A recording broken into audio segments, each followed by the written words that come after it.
Imagine planning a date with someone you met online, in a secluded place, and you notice someone following you. What started as a simple outing turns into a terrifying experience, where the person you thought you knew turns out to be someone you could never have imagined.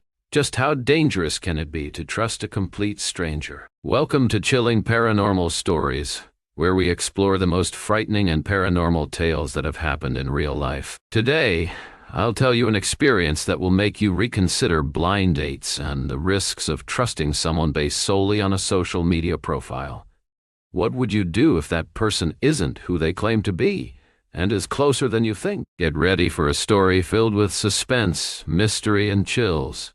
Stay tuned until the end to discover how this story still haunts the person who lived it to this day. In October 2015, my parents were finally able to take the vacation they had been dreaming of for years. When my siblings and I were kids, we were used to having a few days off each year, usually at some beach in the country. However, difficult times came for our family, with illnesses and financial problems, and soon these annual trips became just a memory. Almost 5 years later, we finally managed to go on vacation again, though just over a long week. This time, it wasn't a beach.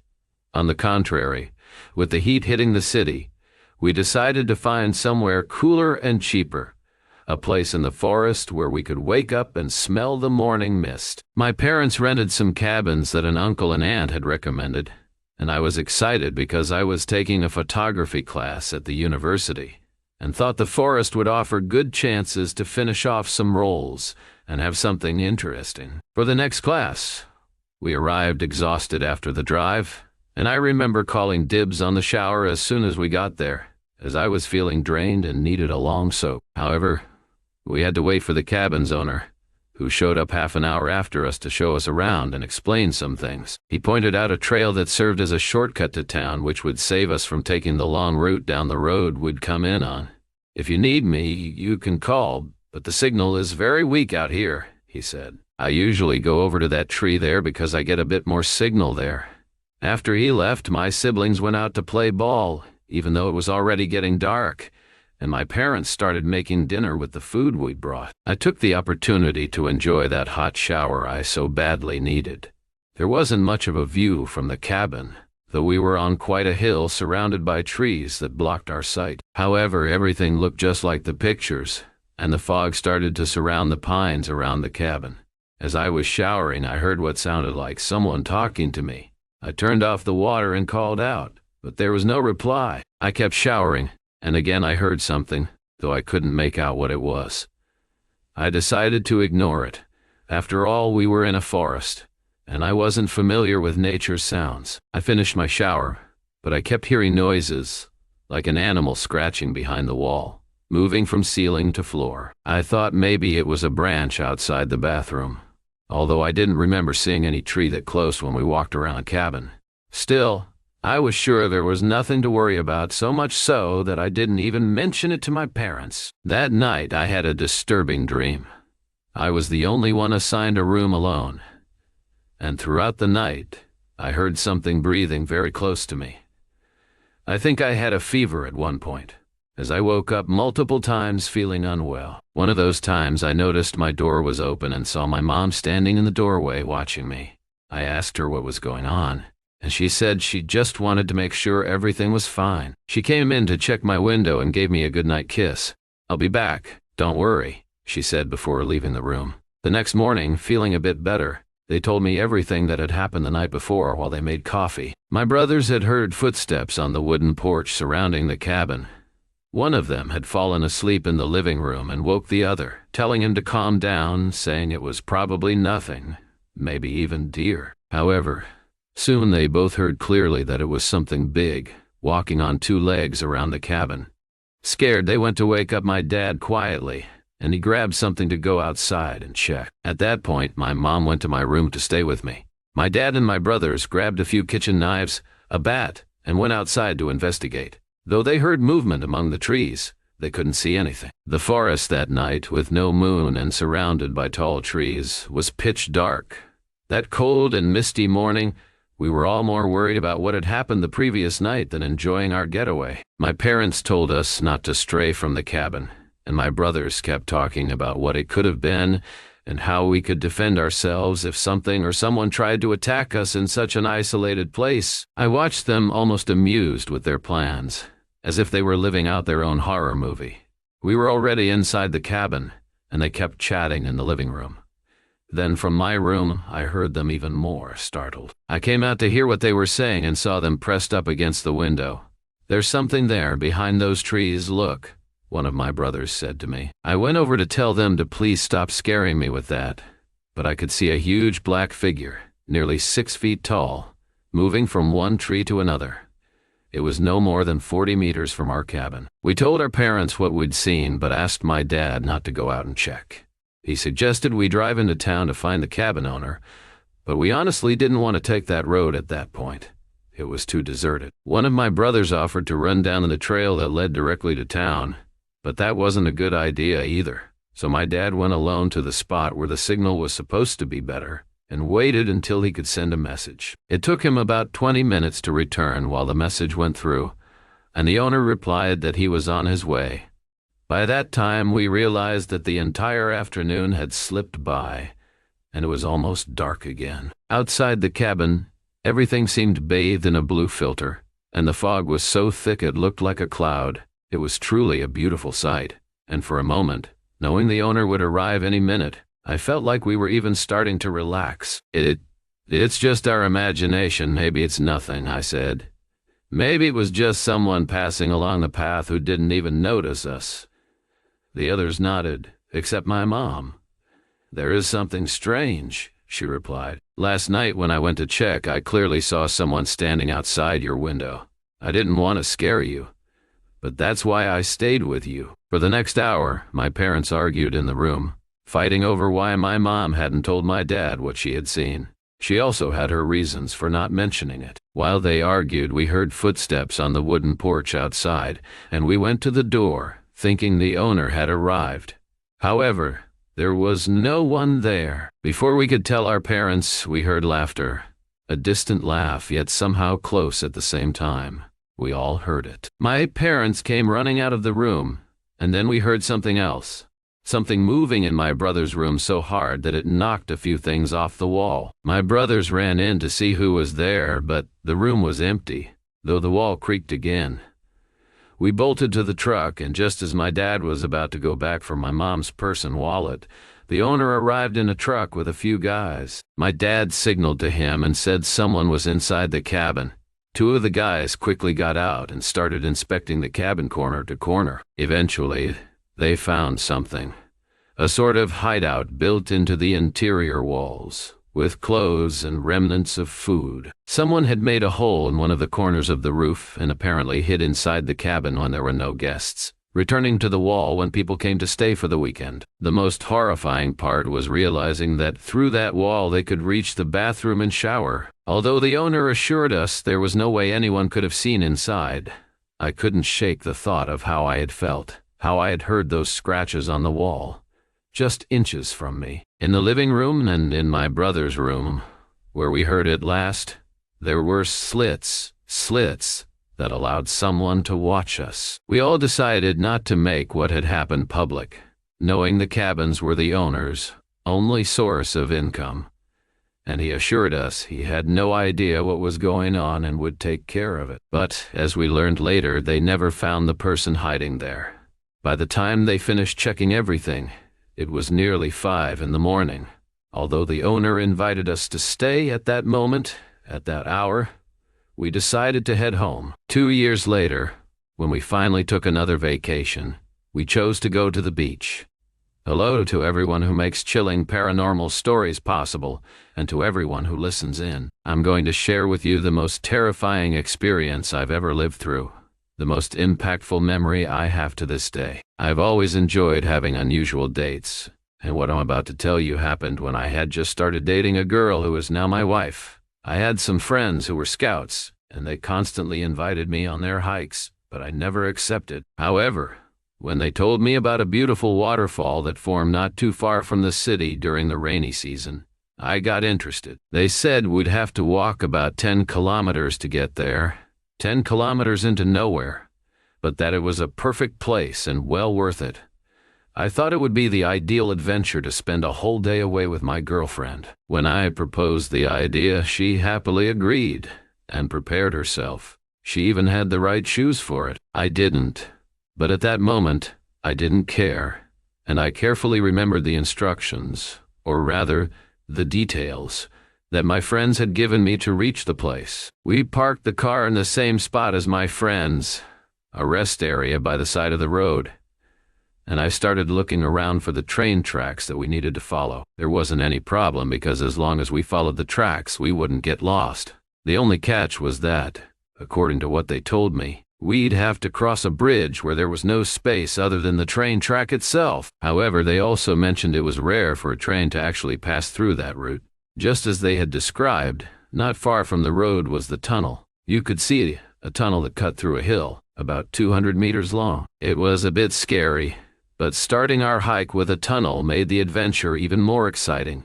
It was something we had never experienced before. We went through the tunnel and walked no more than 20 minutes along the train tracks, when the sounds of the road and any signs of civilization were far behind us. I don't remember what I was talking to my girlfriend about, probably something to impress her, when she asked me to be quiet and pay attention to what was in front of us. In the distance, about 400 meters ahead, we could see the bridge, but before that, halfway down the path, there were two dark figures crouched on either side of the tracks, facing each other. At first, we didn't know what they were. They looked like a pair of animals, but we couldn't make out their shapes. We continued walking in their direction, and we hadn't taken 5 steps when we saw them stand up. They were two people, two men dressed in black, wearing long coats that reached at least to their knees. Without saying anything, they turned toward us and began to walk. My girlfriend told me we should turn back. I replied that we couldn't cancel everything because of some crazy people on the train tracks, but she insisted. She felt uneasy and had a bad feeling. While we argued, the figures were now only about 100 meters away from us, walking slowly but with determination. Then I noticed that one of them was holding something long that glinted. I was almost certain it was a machete. Obviously, upon seeing that, I listened to my girlfriend, and we started walking back, picking up the pace but not running, because they were walking at the same speed we were. We felt that if we started running, they would too, and I wasn't entirely sure we could keep up that pace all the way back to the car. I didn't say anything to my girlfriend, but I kept looking back. I wanted them to see, to know that I was ready, that I was watching them, that they wouldn't take us by surprise. I picked up a thin branch, but one that was strong and long enough to defend ourselves with if necessary. I told my girlfriend that no matter what happened, if they caught up to us, she had to run all the way to the road without looking back. They were only about 50 meters behind us when I glanced back and saw one of them step off the tracks, disappearing into the bushes climbing the hillside on one side. On the other side of the tracks, a few meters away, there was a stream and then another hill. We were in a canyon.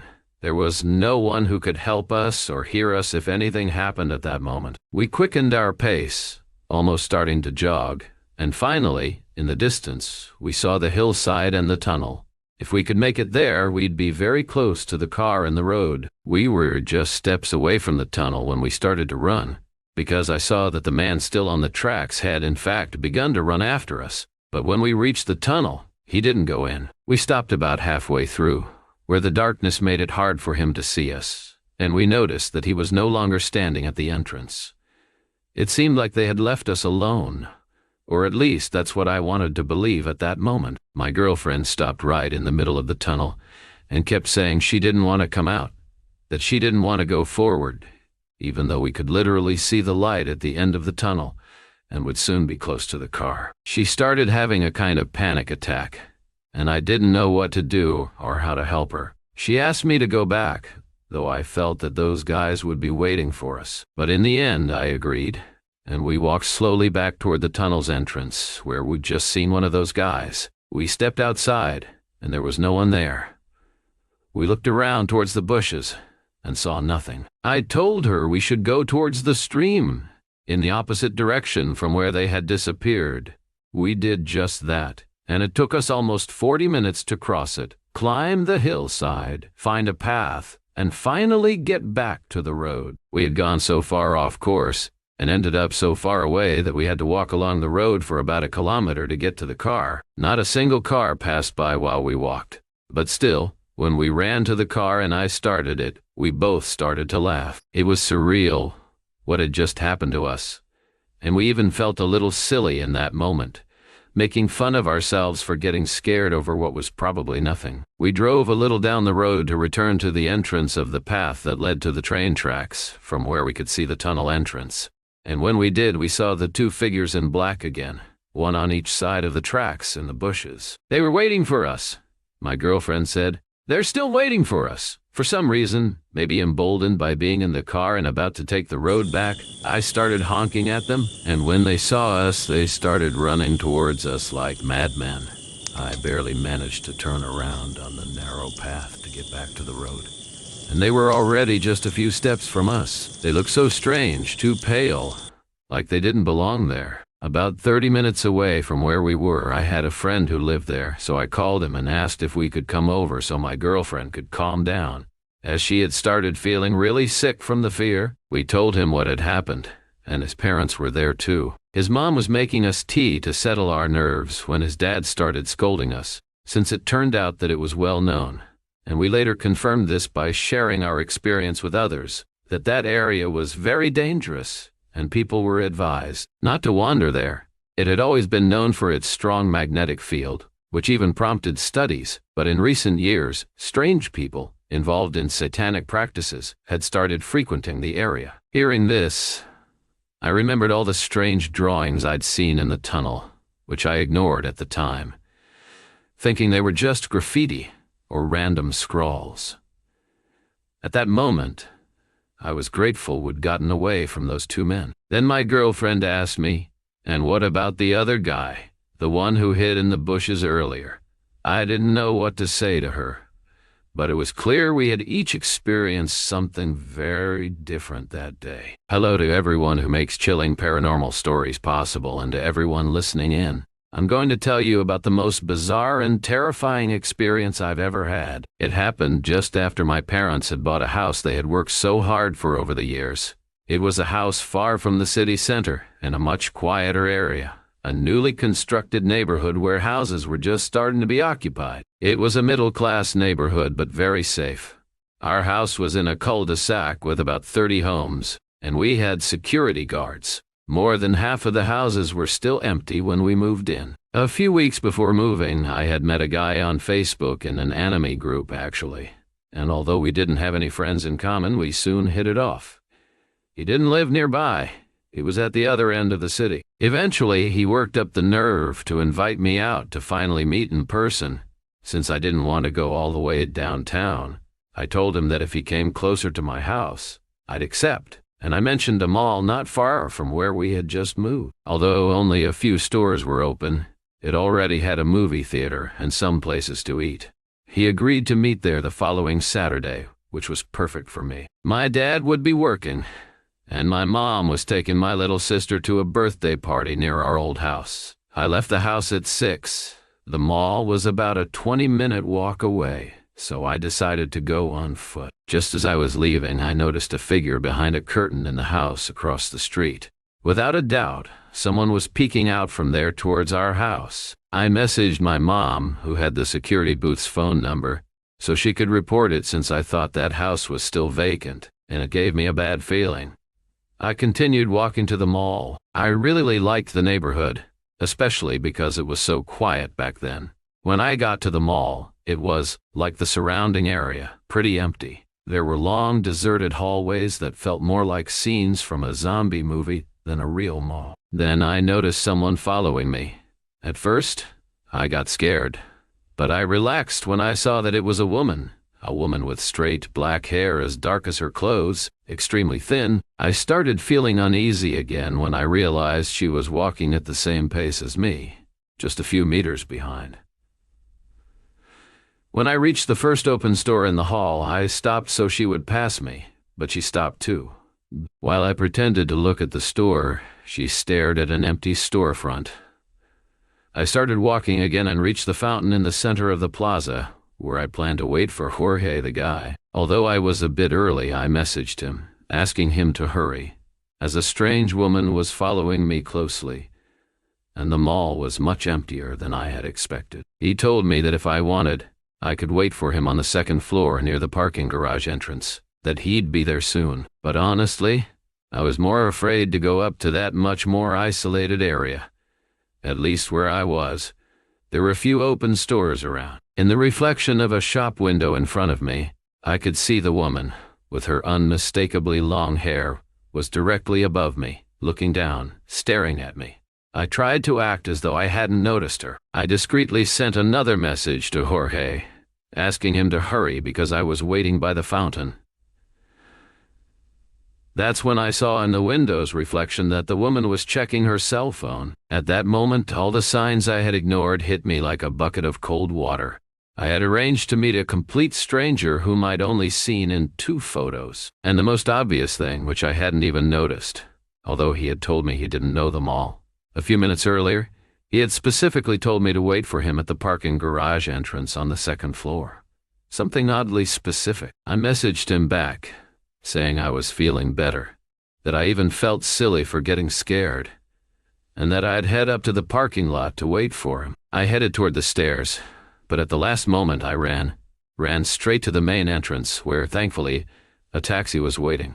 I got in and asked the driver to take me home. When I arrived at the cul-de-sac, the security guard greeted me, telling me that they had managed to see the person my mom had reported as an intruder in the house across the street. He told me the person had run off shortly after I left, just as he was about to check the house.